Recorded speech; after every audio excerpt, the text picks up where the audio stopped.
जय हिंद दर्शकों। आज के वीडियो में आपका स्वागत है। जैसे कि वीडियो के टाइटल से तो आपको पता चल गया है कि हम डिस्कस करेंगे पाकिस्तान के बारे में। जी हाँ, वही डूबता पाकिस्तान।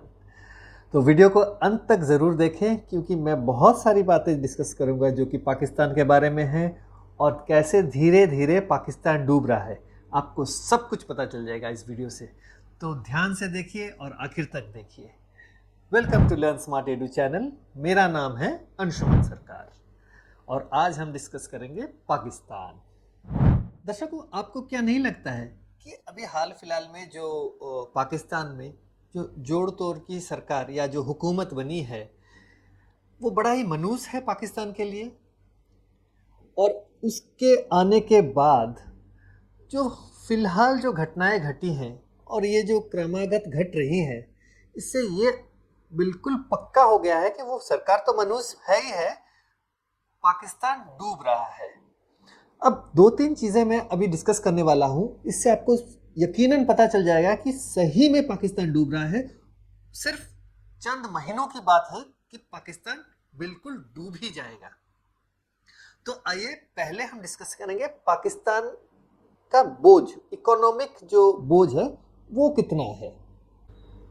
अगर हम पाकिस्तान के फॉरेन लोन की बात करें तो पाकिस्तान का जो फॉरेन लोन है वो है लगभग आपका यूएस डॉलर 124.5 बिलियन डॉलर्स है, जो कि 42% है, जो कि पाकिस्तान के जीडीपी जो ग्रॉस डोमेस्टिक प्रोडक्ट का 42% जो है वो विदेशी लोन पे है। और अभी का अगर हम इकोनॉमिक जो भाव का देखेंगे, जो रोज़मर्रा के सामान के भाव का अगर हम इतना उस पर गौर करेंगे तो हम देखेंगे कि पाकिस्तान का पेट्रोल का भाव है लगभग 280 रुपये पर लीटर, डीजल का भाव है 285 रुपये पर लीटर। उसी तरह से अगर हम दूध की बात करें तो दूध लगभग 214 रुपये पर लीटर है। इसके अलावा अगर हम गेहूं के आटा की बात करें वो लगभग 150 रुपये किलो का है। तो ये है पाकिस्तान का इकोनॉमी आज के डेट में। और सोचिए पाकिस्तान का जो आवाम है उस पर क्या बीत रही होगी, वो कैसे अपना रोज़मर्रा का ज़िंदगी को मैनेज कर रहे हैं। इतना ही नहीं, पाकिस्तान का जो फॉरेन एक्सचेंज रिजर्व है वो हर रोज़ घटते जा रहा है। इसके चलते पाकिस्तान ने भीख मांगना शुरू कर दिया। भीख, वो देश देश घूम के भीख मांग रहा है। वो सऊदी के पास गया है, वो चाइना के पास गया है, लेकिन हर किसी ने मना कर दिया। आखिरकार आईएमएफ जो है वो राजी हुआ है। आईएमएफ अभी 1.2 बिलियन डॉलर्स का लोन देने के लिए तैयार हो गया है, लेकिन उस पर भी कई शर्तें हैं जैसे कि उनको अपना सिस्टम सुधारना पड़ेगा, बैंकिंग सिस्टम सुधारना पड़ेगा, फिर एडजस्टमेंट करने पड़ेंगे टैक्सेस पे, और जैसे कि आपके जो इलेक्ट्रिक पावर सप्लाई का जो टैरिफ है उस पर उनको एडजस्टमेंट करने पड़ेंगे। पेट्रोल के भाव बढ़ाने पड़ेंगे। हालांकि अब लग रहा है कि वो लोग पेट्रोल का भाव जो बहुत जल्द बढ़ाएंगे, लगभग 10 रुपये के करीब बढ़ाएंगे। तो अगर मोटे मोटे तौर पे देखा जाए तो पाकिस्तान का इकोनॉमी अभी बिल्कुल कोलैप्स के स्टेज में है। ये आपका हो गया पहला कारण कि पाकिस्तान किस ओर जा रहा है। अब दूसरी बात है कि पाकिस्तान को डुबाने में चाइना का बहुत ही बड़ा हाथ है। यकीन नहीं हो रहा है, मैं आपको पॉइंट बाय पॉइंट बताऊंगा कैसे चाइना पाकिस्तान को डुबा रहा है। पहली बात है कि चाइना ने पाकिस्तान को बहुत बड़े बड़े सपने दिखाए। कौन से सपने? कि चाइना पाकिस्तान इकोनॉमिक कॉरिडोर जो है मैं वो बना के दूंगा तुमको, और तुम्हारा जो इकोनॉमी है यूं यूं ऊपर चले जाएगा और तुम बहुत अमीर देश बन जाओगे। भाई, ये सपना जो है पाकिस्तान को चाइना 2002 से दिखा रहा है। 2002 में उसने कहा कि देखो, मैं तुम्हारे यहाँ एक जो ग्वादर में जो है वो एक पोर्ट बनाऊंगा। मैं उस पोर्ट को ऐसे तैयार करूंगा और एक इकोनॉमिक कॉरिडोर बनाऊंगा। मेरे जिंग जियांग प्रोविंस से लेके ग्वादर तक एक हाईवे बना दूंगा। ऐसा हाईवे बना के दूंगा कि तुम सोच नहीं सकते हो, और इससे हमारा ट्रेड इतना बढ़ेगा कि एकदम इकोनॉमी तुम्हारा चमकेगा। ये सपना उसने दिखाया। फिर क्या हुआ, काम शुरू हुआ ग्वादार पोर्ट का 2002। उस टाइम उसने 240 मिलियन डॉलर दिए थे पाकिस्तान को। फिर धीरे धीरे उसने हाईवेज बनानी शुरू की, और फिर बढ़ता गया, हाईवेज बनते गए। उसके साथ उसने पावर प्रोजेक्ट्स बनाए, power projects, mega power projects बनाए, न्यूक्लियर पावर प्रोजेक्ट्स बनाए। तो ये सारी चीज़ें उसने बनाई। जब उसने बनानी शुरू की तो धीरे धीरे बनता रहा। 2002 से देखिए ग्वादार पोर्ट का काम शुरू हुआ है, आज तक खत्म होने का नाम ही नहीं ले रहा। 22 साल होने को आए। क्या हो रहा है, कैसे हो रहा है, क्या कर रहा है चाइना, पाकिस्तान को भी पता नहीं है। ये बात हो गई। फिर क्या हुआ ना, पाकिस्तान धीरे धीरे ये सारे जर प्रोजेक्ट्स अपने देश में चाइना के थ्रू करवाना शुरू कर दिया। आज आके पाकिस्तान का लोन जो है चाइना से बढ़ते बढ़ते बढ़ते 62 बिलियन डॉलर्स तक पहुंच गया। 62 बिलियन डॉलर्स, जो फॉरेन लोन जितने हैं उसका आधा तो पाकिस्तान को, चाइना को लौटाने हैं। ये हालत है पाकिस्तान का। अब इस हालत में पाकिस्तान को लोन के चपेट में लेके चाइना पाकिस्तान के ऊपर बड़ा भाई बन के बैठा हुआ है। कोई बात नहीं, अच्छी बात है। चाइना कैसे पाकिस्तान का बड़ा भाई बन के बैठा है वो बात अभी बताऊंगा मैं, बहुत ही दिलचस्प बात है। देखिए, चाइना ने पावर प्रोजेक्ट्स बनाए, चाइना ने हाईवेज बनाए।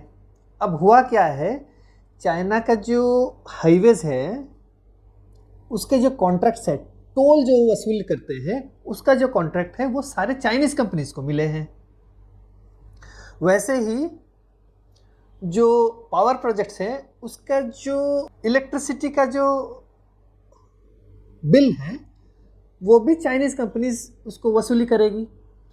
तो अगर देखा जाए, चाइना ने पैसे लगाए पाकिस्तान में, चाइना ने पैसे लगाए पाकिस्तान में, वो हाईवेज यूज़ करेंगे पाकिस्तानी लोग, लेकिन टोल कलेक्ट करेगा चाइना, इलेक्ट्रिसिटी बिल कलेक्ट करेगा चाइना, सारी चीज़ें तो कंट्रोल कर रहा है चाइना। पाकिस्तान के हाथ में है तो कुछ नहीं। इस तरह से अगर देखा जाए तो ग्वादार पोर्ट बनने के बाद ऐसा ना हो कि पूरा कंट्रोल ही रहे चाइना का। वो सामान आएगा चाइना के लिए और वो जाएगा सीधे चाइना, और चाइना से जो सामान आएगा वो सीधे जाएगा बाहर के देशों में, और पाकिस्तान का कोई हाथ ही ना रहे उसमें। ये हो सकता है। अब ये हो गया चाइना की बात।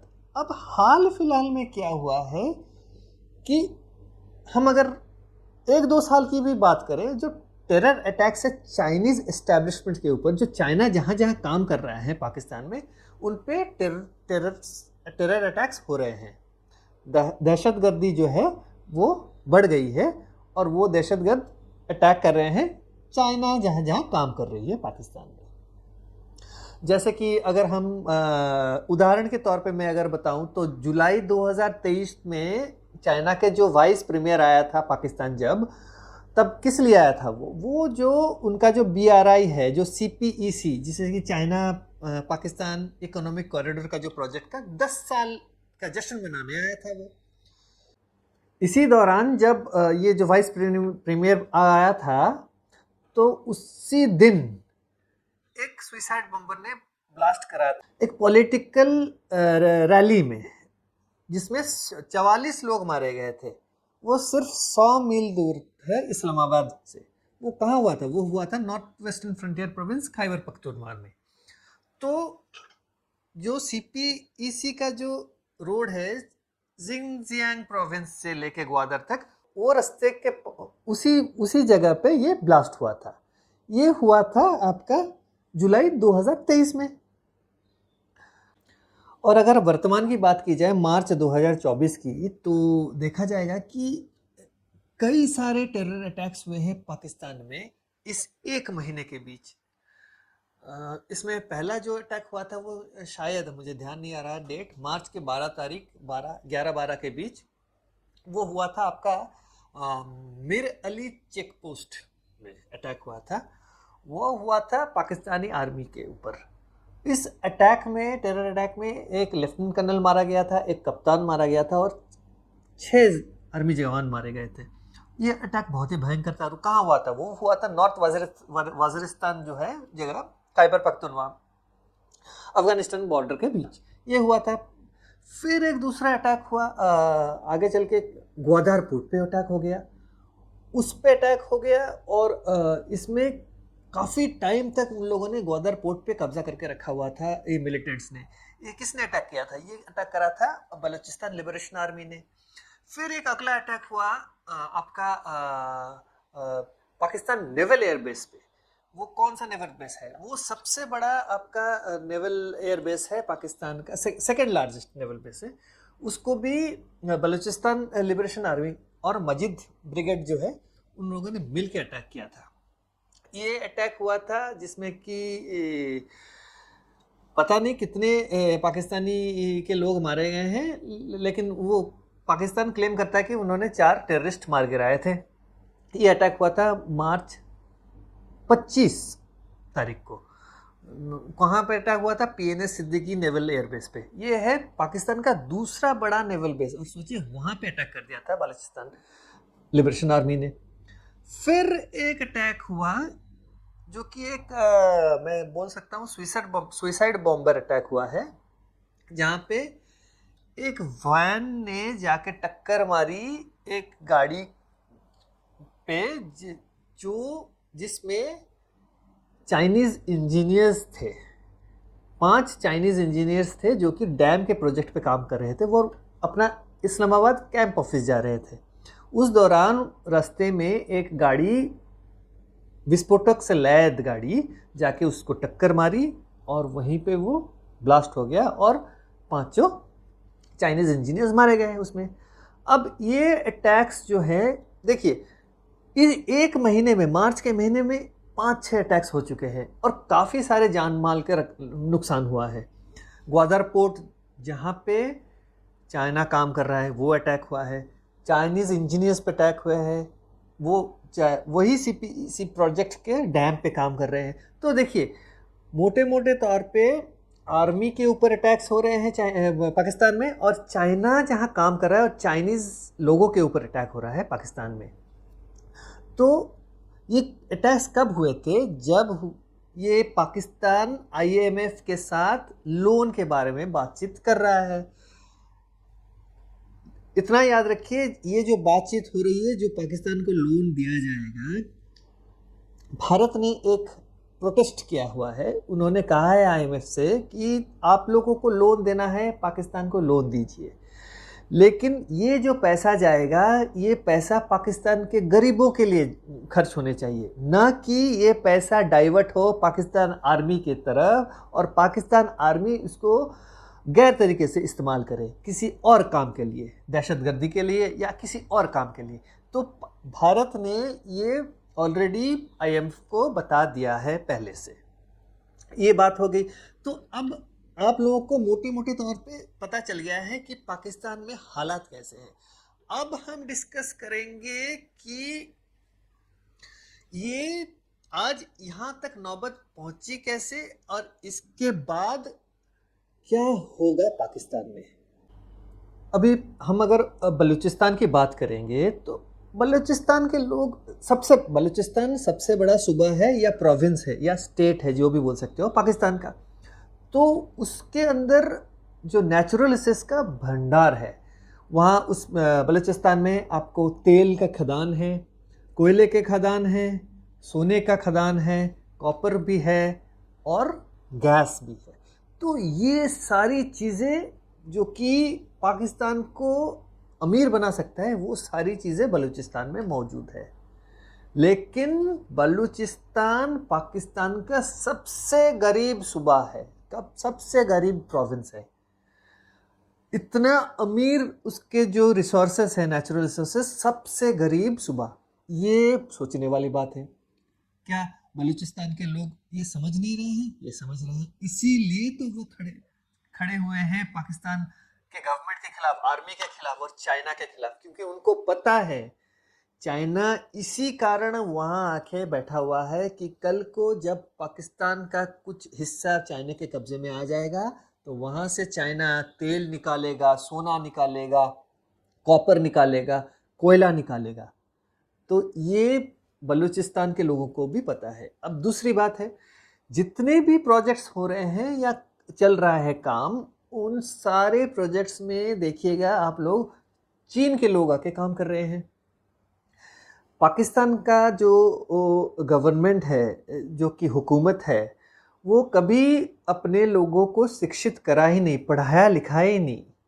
पाकिस्तान ने सिर्फ मदरसों में बच्चों को पढ़ने के लिए प्रोत्साहन किया। लोग बच्चे गए मदरसों में पढ़े, मुल्लों ने पढ़ाया। मुल्लों ने क्या पढ़ाया? दहशतगर्दी पढ़ाया। और तो कुछ पढ़ा नहीं सकते, दहशतगर्दी पढ़ाया। अगर स्कूलों में जाते, कॉलेजों में जाते, इंजीनियर्स बनते, डॉक्टर्स बनते, तो उनको इन सारे प्रोजेक्ट्स में नौकरी करने का मौका मिलता।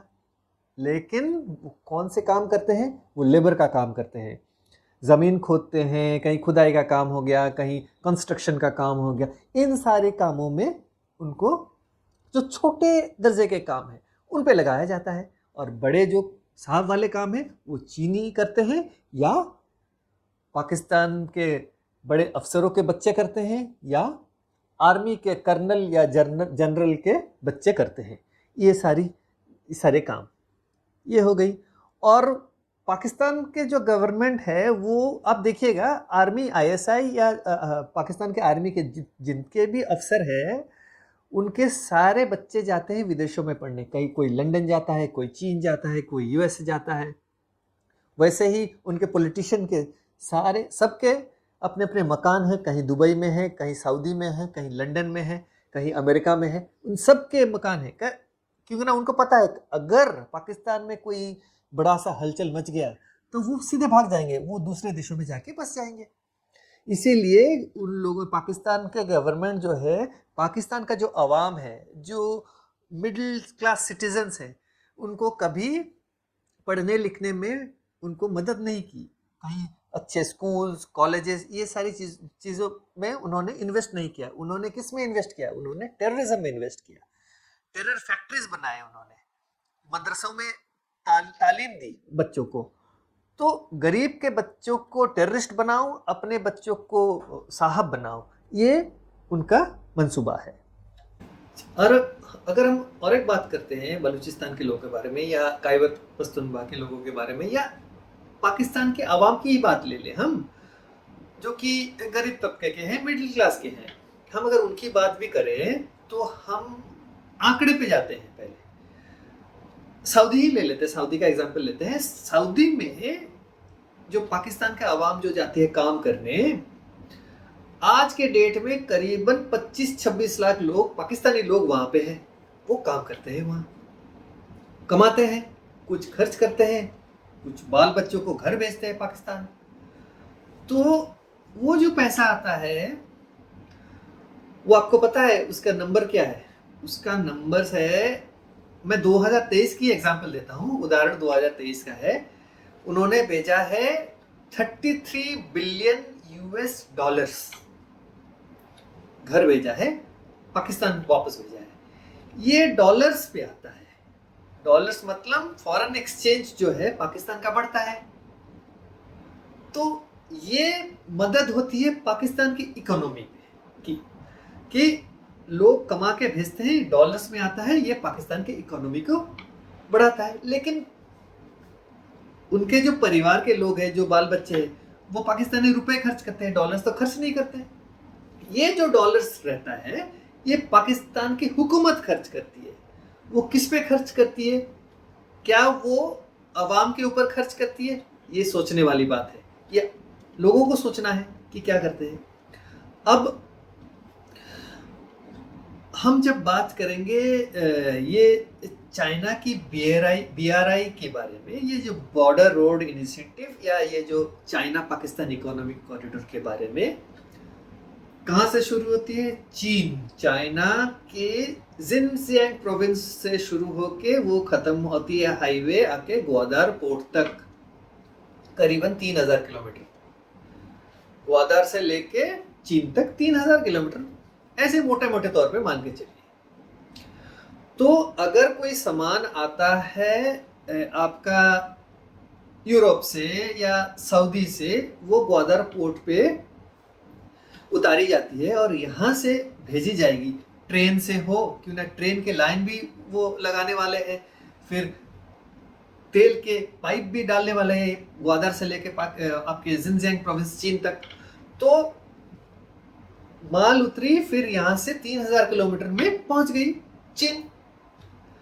लेकिन वही माल अगर वो समंदर के रास्ते ले जाएंगे चीन तक, वो पड़ता है 10,000 किलोमीटर। कहां 3000 किलोमीटर, कहां 10,000 किलोमीटर, वो बचाएंगे 7,000 किलोमीटर के पैसे। वो बनता है मोटे मोटे तौर पर 2 बिलियन यूएस डॉलर्स। कोई छोटी मोटी रकम नहीं है, 2 बिलियन यूएस डॉलर्स हर साल वो बचाएंगे। तो फायदा किसका हुआ? चीन का हुआ। तो उनका मतलब है, ये जो सीपीईसी जो पाकिस्तान में वो जो कॉरिडोर बनाया है उन्होंने, उनके अपने फायदे के लिए वो बनाया उन्होंने। ये बात हो गई। और एक बात है कि ये जो बिजली बनाने वाली कंपनी जो चीन ने बिठाई है पाकिस्तान में सीपीईसी के प्रोजेक्ट के अंडर, तो उसके जो इलेक्ट्रिसिटी जो है वो, उसका बिल जो है वो चाइना को जाता है। तो अब ऐसा हुआ है कि जनवरी 2024 तक पाकिस्तान को ये चीन को देने हैं 1.8 बिलियन यूएस डॉलर्स। ये है आपका बिजली के ऊपर का जो पावर प्रोजेक्ट के जो ड्यूज है वो देने हैं चीन को। अब हुआ क्या है कि आईएमएफ ने कह दिया है कि पाकिस्तान को जो मैं तुम्हें दूंगा ये पैसे, लेकिन तुम इस पैसे से चीन को पावर प्रोजेक्ट के जो ड्यूज है उसको वापस नहीं कर सकते हो। तो ये उन्होंने शर्त रखी है।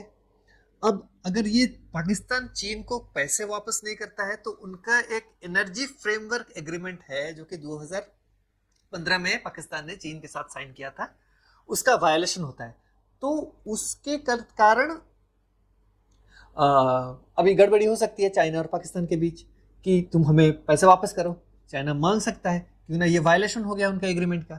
क्यों ना, जहां कहीं पे भी वायलेशन होता है एग्रीमेंट का, चाइना ढूंढता है वो सारी चीज़ें, फिर क्या करता है, वो उसी जगह पे इधर जगह को लीज पे ले लेता है या अपने कब्जे में ले लेता है। तो ये करता है चाइना।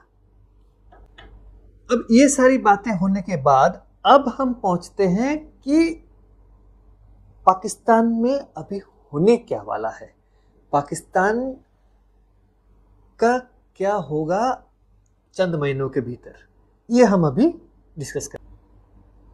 अभी आईएमएफ के लोन देने के बाद पाकिस्तान में कई सारे बदलाव होंगे।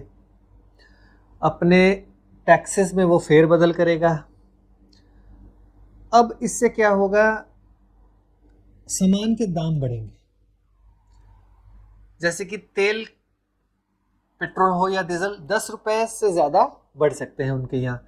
फिर रोज़मर्रा के सामान के दाम ऑटोमेटिकली बढ़ेगा। इलेक्ट्रिसिटी का वो बढ़ाएंगे पावर के दाम। क्यों? क्योंकि ना उनको चाइना को वापस करने पैसे, अगर नहीं करेंगे तो उनका उन्होंने वो एग्रीमेंट वायलेशन किया, वो होगा। तो आवाम के ऊपर पूरी बोझ आके गिरेगी, उनकी रीढ़ की हड्डी टूट जाएगी। और भी एक बात वो हो जाएगी। अब चीन के जो 5 इंजीनियर्स मारे गए टेरर अटैक के बाद, तो चीन ने क्या किया, अपने प्रोजेक्ट्स को बंद कर दिया। उसके साथ साथ जो लोग वहाँ रोजगार काम कर रहे थे, रोजगार रोजी रोटी वो के लिए काम कर रहे थे, उनको नौकरी से निकाल दिया। अब उनके पास कोई नौकरी नहीं है, वो बेरोजगार हो गए हैं। तो लोगों के पास अब प्रोजेक्ट्स में काम करने वाले जो गरीब लोग थे उनको उन्होंने नौकरी से निकाल दिया। वो एक एक करके सारे प्रोजेक्ट्स बंद कर देंगे। दहशतगर्दी के कारण पाकिस्तान को गवर्नमेंट जो हुकूमत को बोलेंगे कि जब तक दहशतगर्दी खत्म नहीं होगी मैं प्रोजेक्ट्स पे काम नहीं करूंगा। तो क्या होगा, लोन जो है पाकिस्तान वापस नहीं कर पाएगा, उसके ऊपर इंटरेस्ट बढ़ता जाएगा। तो और भी उसका इकोनॉमी खत्म होता जाएगा पाकिस्तान का। अब और एक बात है कि आपको अगर याद है कि नहीं मुझे पता नहीं, और आप या जानते हैं या नहीं, 2021 में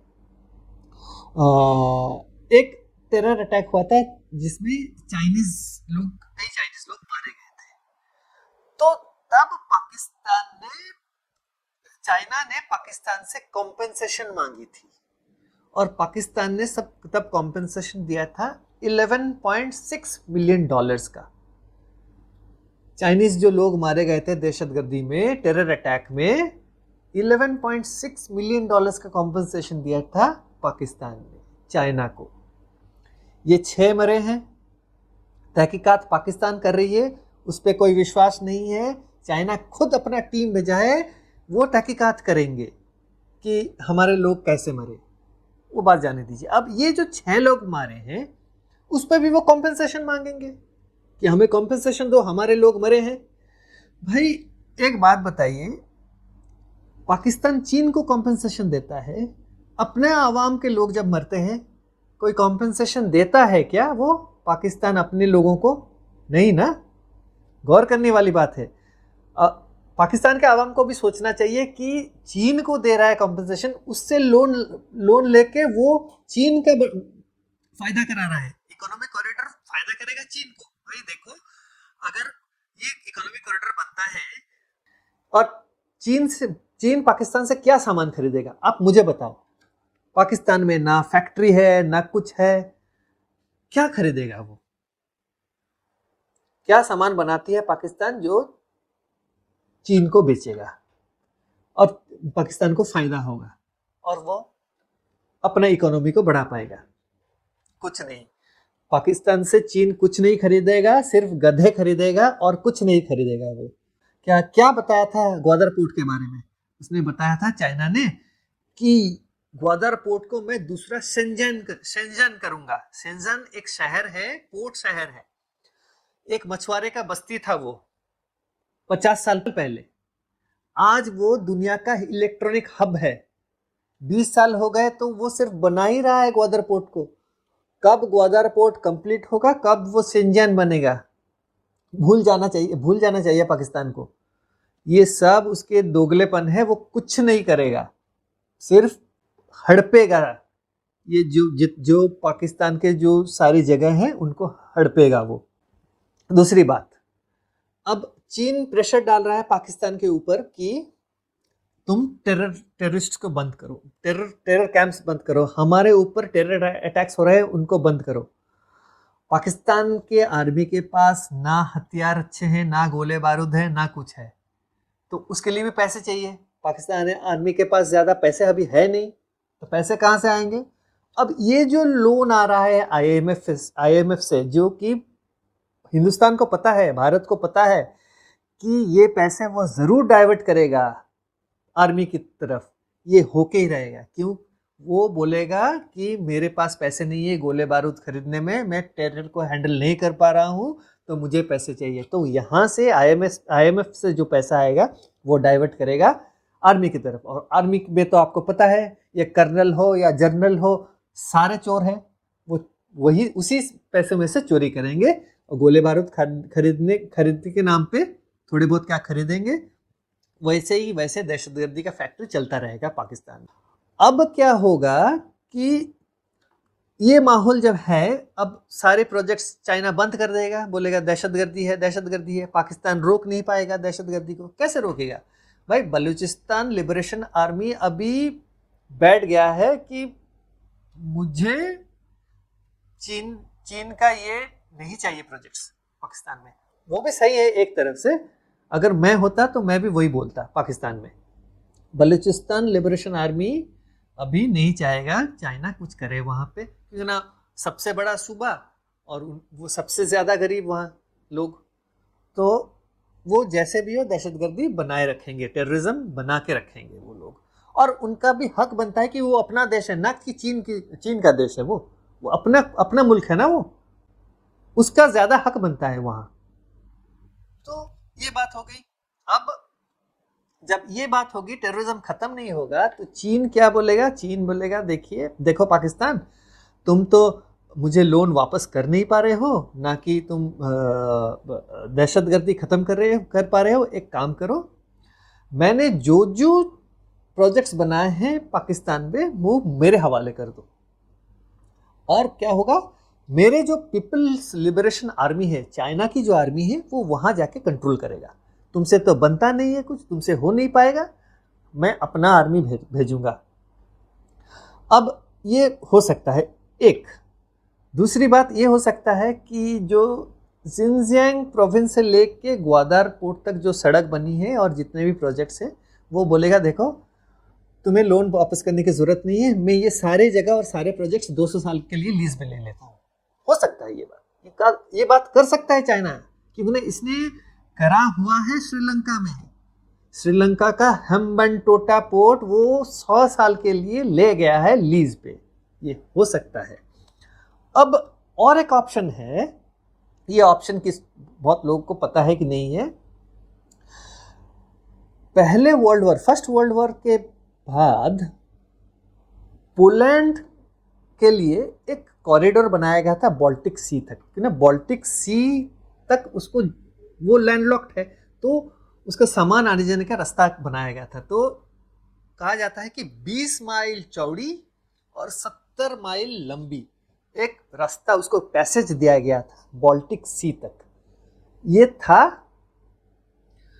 वर्ल्ड वॉर फर्स्ट के बाद, तो ये यूज करता था। ये था कैसे, जर्मनी और प्रशिया के बीच था, तो प्रशिया से लोग जर्मनी जा सकते थे और जर्मनी से लोग जा सकते थे उसको क्रॉस करके, लेकिन वो कॉरिडोर एक्सक्लूसिव था पोलैंड के लिए। तो कहीं खुदा ना खास्ता चाइना ये बात बोले कि मुझे एक 20 माइल चौड़ी और 3000 मील लंबी ये सड़क मेरा एक्सक्लूसिव चाहिए, मैं अपने कंट्रोल में रखूंगा, मेरा आर्मी रहेगा, फेंस रहेगा दोनों तरफ से, और क्रॉसिंग के लिए अगर खैबर पख्तूनख्वा से इस्लामाबाद जाना पड़ेगा तो एक गेट रहेगा, तुम परमिट लोगे, इधर से उधर क्रॉस करोगे। वैसे ही बलूचिस्तान में भी वो करेंगे कि परमिट लेके लोग उधर से इधर आएंगे। ये भी हो सकता है। भाई चाइना है, कुछ भी कर सकता है, ये मान के चलिए। तो इसी तरह से चंद दिनों में बिल्कुल साफ हो जाएगा कि पाकिस्तान कितनी जल्दी बर्बादी के कगार में जाके पहुंचेगा। तो ऐसे ही हम पाकिस्तान के बारे में और डिस्कस करेंगे अगले वीडियोस में। तो वीडियो अगर अच्छा लगा है तो वीडियो को लाइक करें, ज़्यादा से ज़्यादा दोस्तों के साथ शेयर करें, क्योंकि ना दोस्तों को भी जानना चाहिए, हर किसी को जानना चाहिए कि पाकिस्तान में हो क्या रहा है, पाकिस्तान के अवाम को भी जाननी चाहिए कि पाकिस्तान में हो क्या रहा है। और चैनल को सब्सक्राइब करिए, क्योंकि ना ऐसे वीडियोस में लेके आऊँगा जो कि लोगों के बारे में है, लोगों के हित के बारे में है। तो चैनल को सब्सक्राइब करना ना भूलें। Bye bye and take care. नमस्कार।